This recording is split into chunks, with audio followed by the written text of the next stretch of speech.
साथ हर प्रकार की वैज्ञानिकता धीरे धीरे सिद्ध हो रही है, बस हमें उनको समझने की देर है। रिलेटिविटी की थ्योरी हर जगह काम करती है।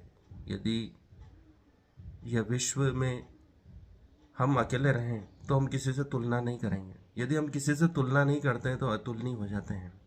रिलेटिविटी की थ्योरी से ही स्ट्रिंग थ्योरी का जन्म हुआ है, जो कि प्रत्येक कण को, प्रत्येक वस्तु को, प्रत्येक जीव को एक दूसरे से जोड़ती है। और हमारे वेद शास्त्र साहित्य यही कहते हैं, वसुधैव कुटुम्बकम, जो प्रत्येक जीव को एक दूसरे से जोड़कर कुटुंब की भांति रहना सिखाते हैं।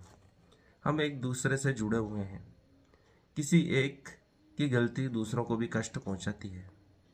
जैसे एक मछली पूरे तालाब को गंदा कर देती है, वैसे ही किसी एक वृक्ष का एक पेड़ का पत्ता टूटता है तो दूसरे ग्रह के पेड़ों को भी कष्ट होता है।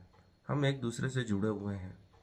एक दुखी होता है तो सामने वाला भी दुखी होता है। यह ठीक वैसा ही है जैसे कोई एक जम्हाई लेता है और सामने देखने वाले व्यक्ति को भी जम्हाई आ जाती है।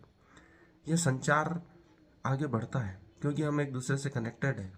यदि हम अच्छे विचार करें तो अच्छे विचारों का ग्रुप तैयार होता है। अच्छे लोगों से हम जुड़ पाते हैं। यदि हम बुरे व्यक्तियों को ढूंढते हैं, अच्छे व्यक्ति अच्छे व्यक्तियों को ढूंढता है। जैसे एक शराबी व्यक्ति शराबी को ढूंढता है, वह किसी भी गांव में जाएगा तो ठेके को ढूंढ लेता है।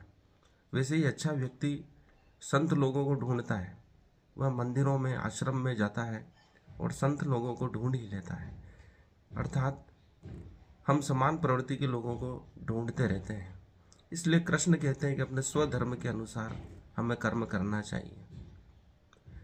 अगला जो 18वें अध्याय का 25वां श्लोक है, अनुबंधम क्षयम हिंसा मन प्रेक्ष च पौरुषम मोहादारभ्यते कर्म यत्तमात् समुच्यते। अर्थात अनुबंध का अर्थ है भावी बंधन का, क्षयम अर्थात विनाश, हिंसाम का अर्थ है तथा अन्यों को कष्ट, अनपेक्ष का अर्थ है परिणाम पर विचार किए बिना, च का अर्थ है भी, पुरुषम का अर्थ है सामर्थ्य को, मोहात अर्थात मोह से, आरभ्यते अर्थात प्रारंभ किया जाता है, कर्म का अर्थ है कर्म, यत का अर्थ है जो, तत् का अर्थ है वह, तामस अर्थात तामसी, उच्चते अर्थात कहा जाता है।